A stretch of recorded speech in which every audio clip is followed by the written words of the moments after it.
Shalom Aleichem, this is Rabbi Kovacs, and Mishnah Yomi is starting chapter 9 of Bava Batra, nearing the end of the Masechta.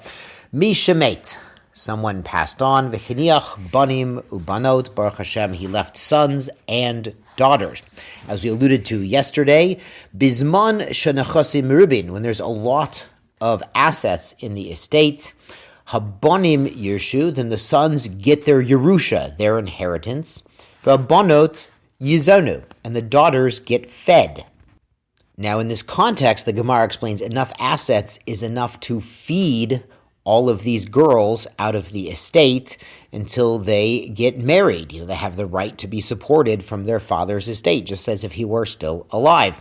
And basically what they'll do if they're sons and daughters is the money that's set aside to feed and clothe and provide for the daughters will be put into a separate trust to take care of them, and the remainder, even if there's not much left, will be divided as Yerusha amongst the sons. But what about a case of nechasim mu'atim? If the property left by the deceased father is a little bit, it's not very much, meaning not enough to provide for the daughters and to have something left over for the sons to divide. Then habanot yizonu, the girls get fed and clothed, provided for. Habanim, but what about the sons? Yishalu al petachim. They should go door to door, they should ask for tzedakah, they should ask for a job so they can support themselves. Admon disagrees. He says, Bishvil sheni zachar, just because I'm a boy, hifsati, I should lose out on the Yerusha. After all, Yerusha is deraisa. Amar Rabban Gamliel says, Roe ani et divrei Admon. He says, it appears to me that Admon is correct. Now, this might sound familiar from about a year ago in the last chapter of Ketuvot chapter 13, Mishnah Gimel, when we were discussing Admon was one of the famous judges who made gezerot, who made enactments to help society, especially in regards to children and marriages. And he says the same line over there in the last chapter of Ketuvot, and we talked about it there. And the Gemara discusses it here, and he says, boys should be learning Torah, and you're saying they have to go out and get a job, and even though Rabban Gamliel agrees to Admon, the halacha is not like Admon, and yes, the boys have to go out and find parnasa and get a job, while the girls will be provided for from the estate.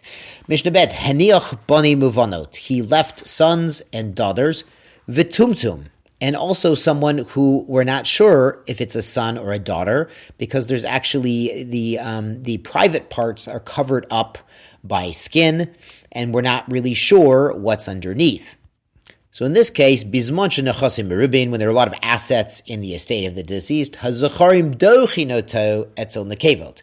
The boys that we know they're boys, they can push the tumtum to go join the girls. They can say, listen, if you prove you're a boy, then yes, you can inherit, but if not, then you can go be one of the girls and at least get parnasa, at least get supported.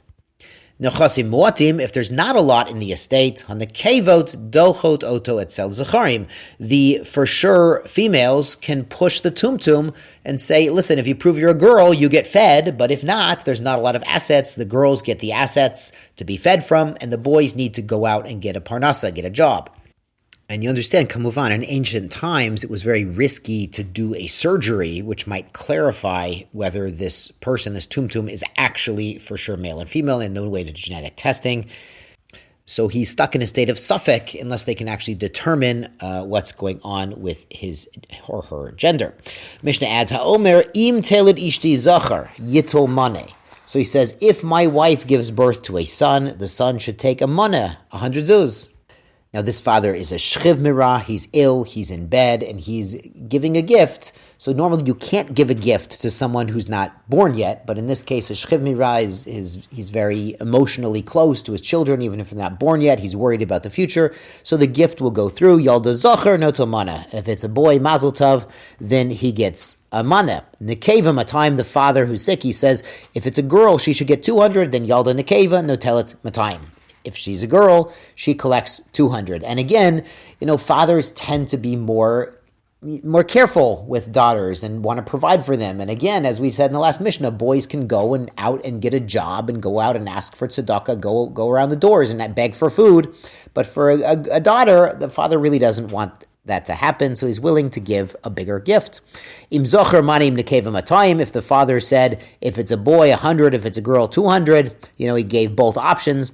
Yalda zocher nekeva, and there were twins. Mazel tov, it's a boy and a girl. Then zocher natomane nekeva natelet matayim. The boy gets 100, the girl gets 200 zuz.